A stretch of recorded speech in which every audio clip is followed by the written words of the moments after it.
fantatsika rehetrarehetra eto fa nisy miaraka dia nisy ny saraka dia nisy ny fankahita dia miazy fiaradia zahay rehetrarehetra ireo fa amin'izao fotoanandro izao rehefa tonga amin'ny fiteny malagasy manao hoe alohanitra ny ranombary dia sarotsara ny fandian-javatra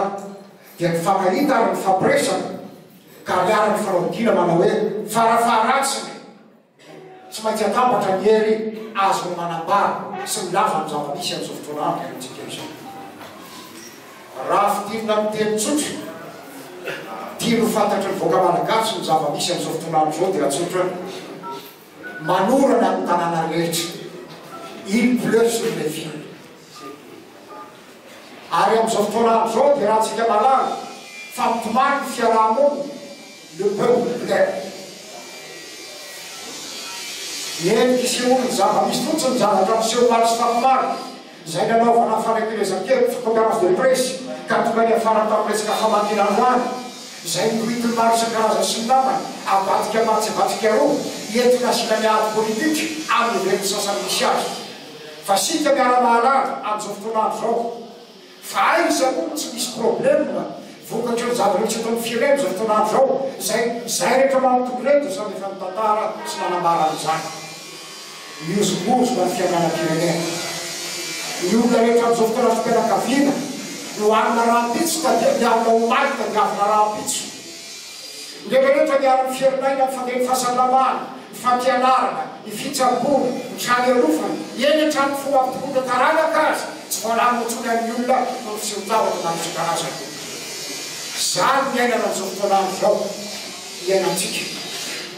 mahagaga ary mampalahelo naindray dia toa lasa hifanonetsiny ary tsy mahatompotsony ny everina ianany tao amin'ny firenena sy marana mahavotsony ny fianakaviana malagasy ny tiana ambara dia tsotra zany zay reo matombo rahina zay tonga to mananana amin'ny rahina sy mitambana dia miara-matsapa fa tompona andraikitra zava-misy atokantrano ny fiaraha-monina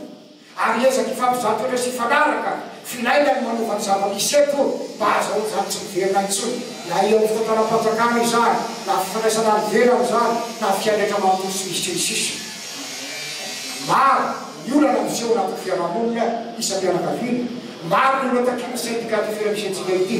zany miady atrena amin'izao fotoanandro izao ka zay matontony eto dia mampijeo ny fahafinonana mampiseho fahafisinà fa hoe tsy maintsy mila faisakina fitambarana zany azo mampifotrandray ny fiainany fiaraha-monina tsy fiainany vahoaka io ka izy marina ny tompo ny fitantanana ary izy no sala hoe maître d'œuvre sy maître d'ouvrage zavatra teo tao amin'ny firenena misy antsika ity ka ny tiana iambara aminareo dia tsotra alao hoe fa tsisy arotra ny firaisakina